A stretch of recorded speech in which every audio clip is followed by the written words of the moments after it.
Hey there, yogis, and welcome back to Daily Yoga Tips for Beginners, where I share daily yoga tips to help you get started on your yoga journey. So, we are continuing to build our confidence on our mat now that we've built the foundations of our practice with tip number 9, and this is going to be about alignment.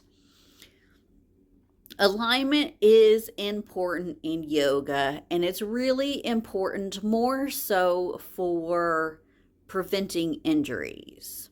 So while I will focus on talking about alignment today, I want to say that while alignment is important for preventing injuries, it is not going to be the end all be all. So I'm going to share a few tips with you today on how to focus a little bit on alignment while also listening to your body. Because as I've said before, every body is completely different. No two bodies in the world are the same.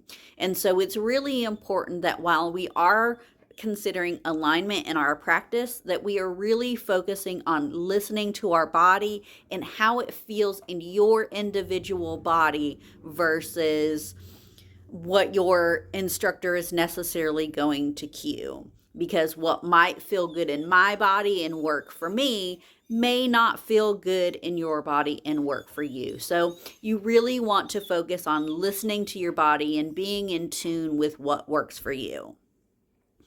So when it comes to alignment, you really want to focus on alignment as far as stacking your joints to make sure that you're, as I said earlier, preventing any of those injuries, putting too much weight on, say, your wrist and downward facing dog. After repeated focus on the incorrect stacking of your joints or placing weight more so on your joints and not balancing out the weight of the pose, you are going to find that you will eventually have a wrist injury.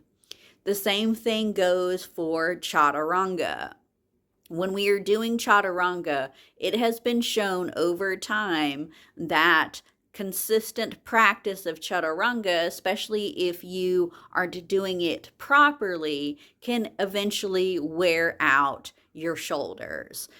So while I will cue things like take your chaturanga or knees, chest, chin, ultimately those are suggestions. I would more so encourage you to come down to the mat in a way that works best for your particular body. When it comes to stacking the joints, that is going to be more so for making the pose more manageable, and making sure that you are engaging the right muscles to get the workout or the practice that you're looking for every time you come on to your mat for a physical asana practice. But other than that, I would really suggest that you listen to your body while you're practicing, because as I said, every body is different. And, there are people out there that are hypermobile, which means that they are really over flexible. And while they might find it very easy to get in particular poses, they are also more susceptible to injury if they are hyper extending any of their joints in any area. So your instructor may not know that just the first time practicing with you, if they haven't had a conversation with you. So they're really going to try to cue to the basic form of the pose so everybody can get there, but we can't feel what's going on in your body. And that's why I say alignment is important, but it's more so important to listen to your body.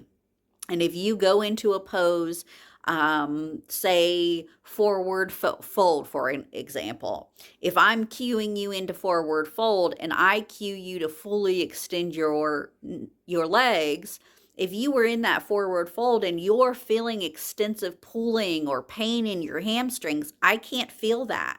Unless you communicate that or I see you physically wincing, I don't know that that's going on. So while I will cue to bend your knees just as that's something that I cue naturally, not every instructor will necessarily do that.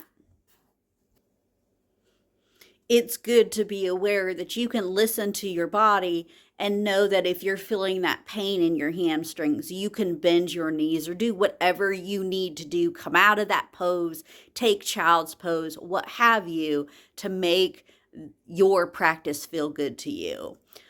So you'll often hear teachers tell you at the beginning of their classes that as I cue you and cue you into these poses, these are just suggestions. Ultimately, if they're trauma-informed instructors, they are going to tell you that this is your practice, and if there's a pose that you don't want to do, don't do it. If something doesn't feel right, come out of the pose. Ultimately, in your practice, as I said, while alignment is important to prevent injury, and so knowing your anatomy would be very helpful, ultimately listening to your body is going to be how you get the best practice for what is best for you and your body. All right, so that wraps it up for tip number 9. Come back tomorrow for tip 10, where we talk about staying in the present moment or staying present. I hope that you're enjoying these tips so far. Let me know in the comments how it's going for you. And don't forget to like, subscribe, or follow my channel, my page, however you found me, so that you can stay up to date with all of the daily tips that I will be sharing. I also want to let you know that Facebook and Instagram are giving me issues on some of these videos. I don't know if they're too long or what's going on. So if you are struggling to find all 28 tips, head over to my YouTube channel at Breathe Appalachia, where you will find all of those tips. Until next time, yogis, namaste.